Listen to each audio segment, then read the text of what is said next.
ये चूना बहुत अच्छी दवा है हमारे घर के उन सब बच्चों के लिए जिनकी लंबाई नहीं बढ़ रही है।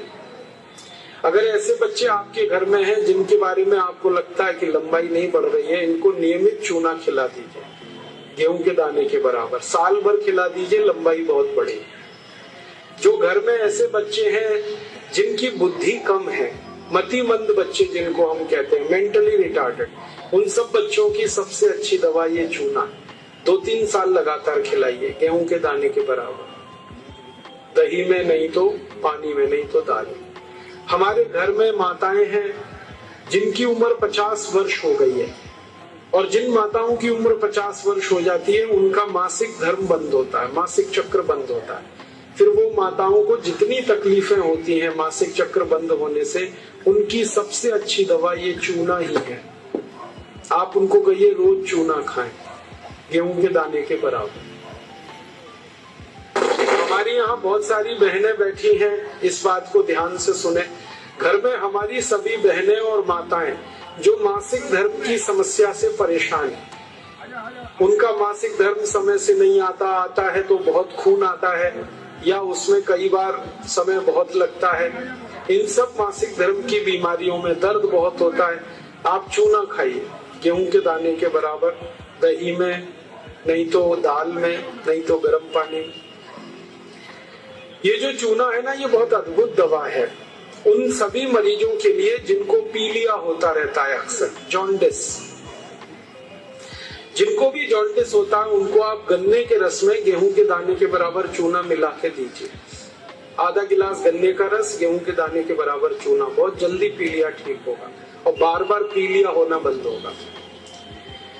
ये जो चूना है ना, ये नपुंसकता की बहुत अच्छी दवा है। अगर कोई पुरुष ऐसा है जिसके वीर्य में शुक्राणुओं की संख्या एकदम नील है या बिल्कुल कम है, उनको आप चूना खिलाइए।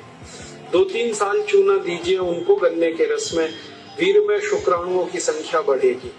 ऐसी कई माताएं जिनके शरीर में अंडे नहीं बनते, ओव्यूलेशन का उनका गड़बड़ी है, उनको आप चूना खिलाइए, बहुत जल्दी उनकी बीमारी ठीक हो।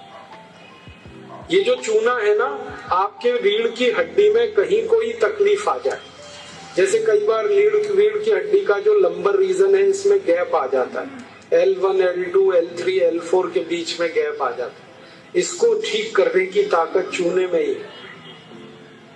चूना खाइए। कभी हड्डी क्रैक हो जाए तो हड्डी को जोड़ने की सबसे ज्यादा ताकत चूने में, चूना खाइए। एड़ी की दर्द है, पैर की एड़ी का दर्द है, चूना खाइए, ठीक होगा। पंजों में दर्द है, चूना खाइए, ठीक होगा।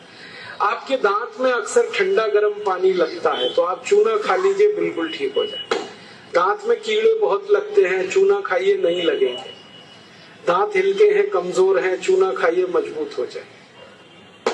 ये एक चूना 70 बीमारियों में काम आता है, 70। और ये ईश्वर ने हमें सबसे ज्यादा दिया है, 70 बीमारियों में काम आता है। आप कभी भी इसको याद रखिए। मैं सबको यही कहता रहता हूं कि आप चूना खाइए, चूना लगाइए मत कभी किसी को। ये चूना लगाने के लिए नहीं है, खाने के लिए। और ये चूना हम खाएं तो 2 ही बातें याद रखनी है। पत्थर वाला खाना है, पत्थर वाला चूना एक आता है, एक सीप वाला भी आता है, तो सीप वाला नहीं खाना, पत्थर वाला। और यही चूना है पत्थर वाला जो पान की दुकान में मिलता है, इसे याद रखिए। बस एक ही व्यक्ति चूना ना खाए, एक सावधानी है इसमें। जिनको पथरी की बीमारी है, जिनको गॉल ब्लैडर स्टोन है, वो चूना ना खाएं। जिनको किडनी स्टोन है वो चूना ना खाएं। जिनको मूत्रपिंड में पत्थर है वो चूना ना खाएं, बाकी सब खाएं।